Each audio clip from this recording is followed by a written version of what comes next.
Chers frères et sœurs, amis dans le Seigneur, nous sommes heureux d'être avec vous en ce 51e jour de cette série de prières. Aujourd'hui, notre méditation a pour titre l'engagement de Dieu. Et notre texte de méditation se trouve dans le livre des Romains, le chapitre 5 et le verset 8. Mais voici comment Dieu prouve son amour envers nous, alors que nous étions encore des pécheurs, Christ est mort pour nous. Dès qu'il y a eu péché, il y a eu un sauveur. Le Christ savait qu'il devrait souffrir, mais il est devenu le substitut de l'homme. Dès qu'Adam a péché, le Fils de Dieu s'est présenté comme garant pour la race humaine. Quand Adam et Ève ont péché, c'est Dieu qui, en dépit d'avoir été rejeté et péché contre lui, a fait le premier pas vers l'humanité. Il est venu avec une attitude de grâce, de pardon et avec la promesse que Jésus écrasera Satan, le serpent, et deviendra le sacrifice pour leur salut.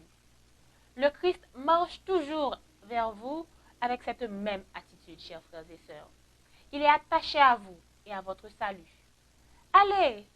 Allez-vous courir de ses bras aimants aujourd'hui et accepter son sang purificateur et sa justice?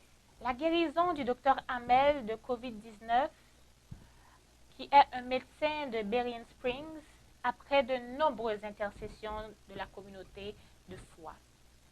L'Église en Chine prospère malgré les restrictions dues au Covid-19 et au communisme de ce pays. Des centaines de personnes sont connectées en ligne pour faire le culte. Prions aujourd'hui. Prions pour que Dieu nous ouvre les yeux sur son amour sans fin pour nous. Demandons-lui de nous montrer chaque jour beaucoup plus de son caractère aimant. Prions pour que les dirigeants et les membres d'Église en Indonésie, où certains ont été infectés du Covid-19 et en sont décédés. Prions pour la Papouasie-Nouvelle-Guinée, car le pays n'est pas suffisamment équipé pour une épidémie massive comme le Covid-19. Prions le Seigneur. Éternel notre Dieu, merci pour ton message d'aujourd'hui. Continue à nous bénir et à nous protéger, Seigneur. Continue à visiter ceux qui sont dans le besoin. Nous t'en prions ainsi au nom de Jésus.